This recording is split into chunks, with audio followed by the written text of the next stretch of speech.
Terima kasih Ibu Presiden, para menteri yang terhormat, anggota Dewan.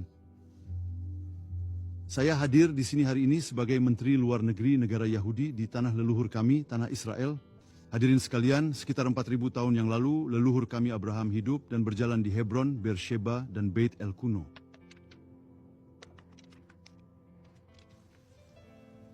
Lebih dari 3.000 tahun yang lalu, Raja Daud menetapkan Yerusalem sebagai ibu kota kami. Kehadiran Yahudi di tanah Israel bahkan selama masa pengasingan kami yang panjang tidak pernah terputus, bahkan untuk satu hari pun. Dalam sejarah bangsa dan negara, ini mungkin merupakan kasus paling jelas tentang hak historis yang terbukti dan terdokumentasi dari suatu bangsa atas suatu wilayah. Sungguh menakjubkan ada begitu banyak kekuatan-kekuatan yang mencoba menggantikan kebenaran sejarah dengan kebohongan modern. Kebenarannya sederhana. Kami adalah masyarakat pribumi asli yang sah di seluruh wilayah tanah Israel sejak zaman dahulu. Temuan arkeologis di situs-situs kuno kita, termasuk kota Daud, tembok barat, Tanas, dan lainnya, menceritakan sejarah tanah kita. Pegangan kendi ini berasal dari kerajaan Yehuda, 2.700 tahun yang lalu. Ada cap Raja Yahudi di atasnya.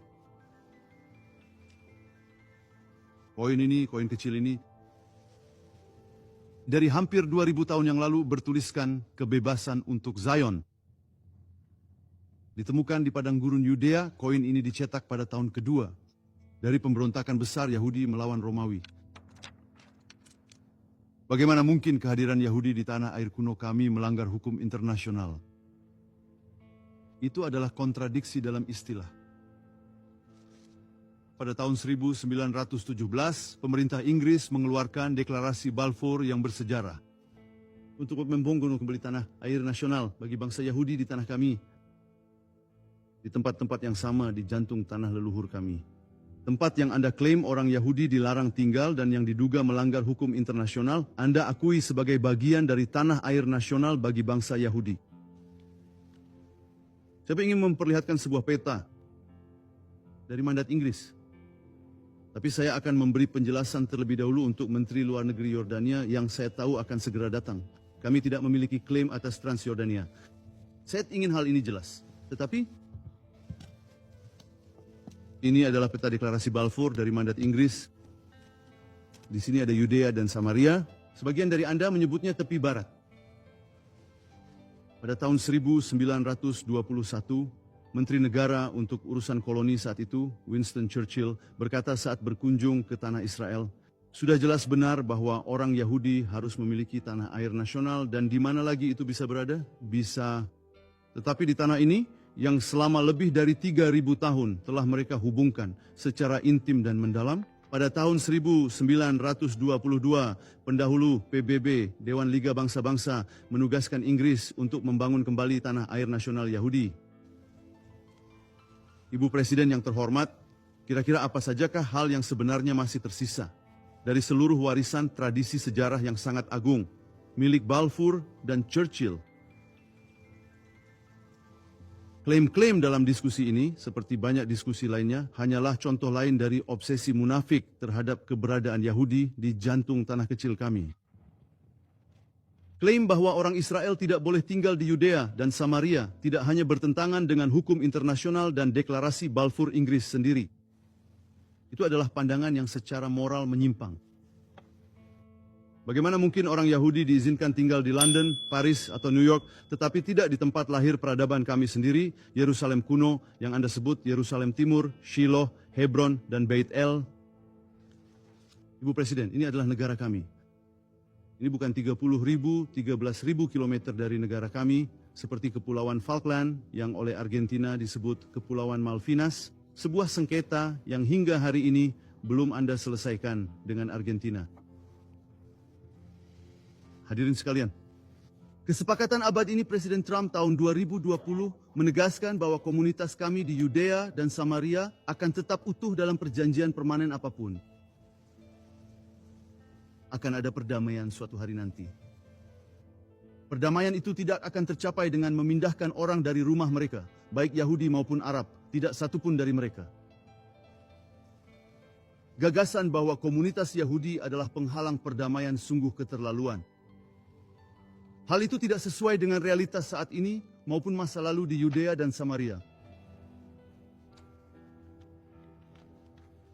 Dengan segala hormat, kami tidak akan mengorbankan warisan, keamanan, dan masa depan kami hanya demi meredakan kesulitan politik dalam negeri negara lain. Israel menandatangani perjanjian Oslo, dan yang didapat adalah intifada berdarah berupa serangan bunuh diri. Israel secara sepihak menarik diri dari Gaza pada tahun 2005. Kami membongkar komunitas kami, pangkalan militer kami, bahkan makam-makam kami.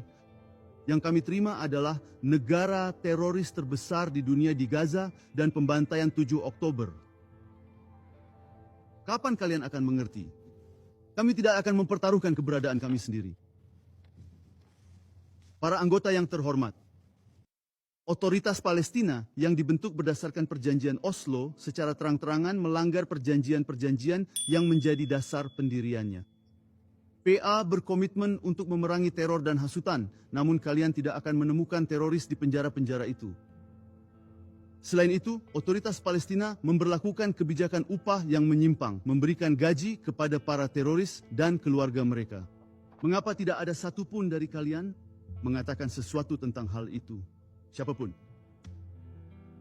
Departemen Luar Negeri Amerika Serikat melaporkan kepada Kongres bahwa PA berkomitmen untuk membayar lebih dari 200 juta dolar dalam bentuk gaji kepada para teroris. Pada tahun 2025 saja jumlahnya jauh lebih besar dibandingkan tahun 2024.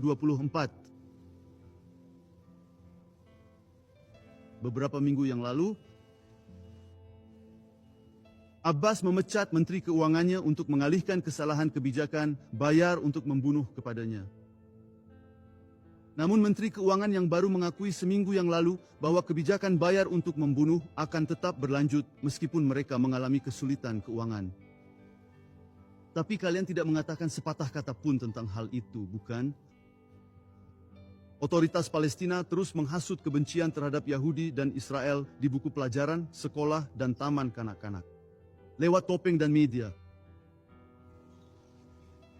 Peta ini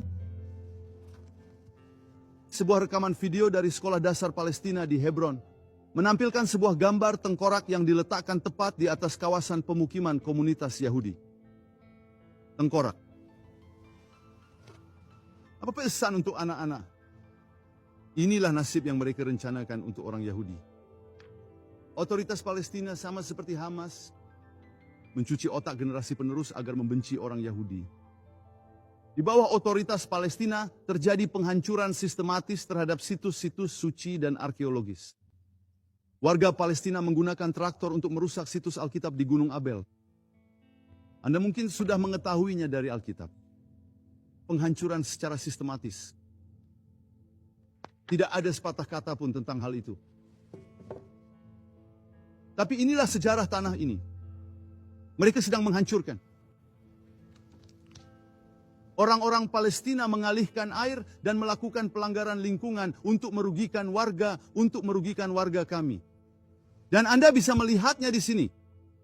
Pembakaran limbah di wilayah Palestina dengan sengaja mencemari udara dan membahayakan kesehatan penduduk di kota-kota Israel terdekat.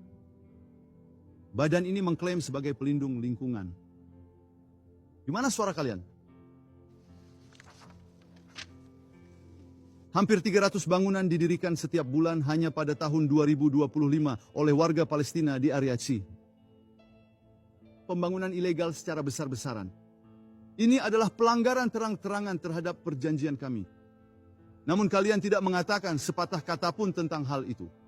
Kecaman hanya ditujukan untuk pembangunan yang ditujukan bagi komunitas Yahudi. Berapa banyak dari kalian yang mengecam hukuman mati rasis dari otoritas Palestina bagi siapapun yang menjual properti kepada orang Yahudi? Apakah kalian percaya bahwa di tahun 2026 masih ada hukuman mati bagi yang menjual properti kepada orang Yahudi?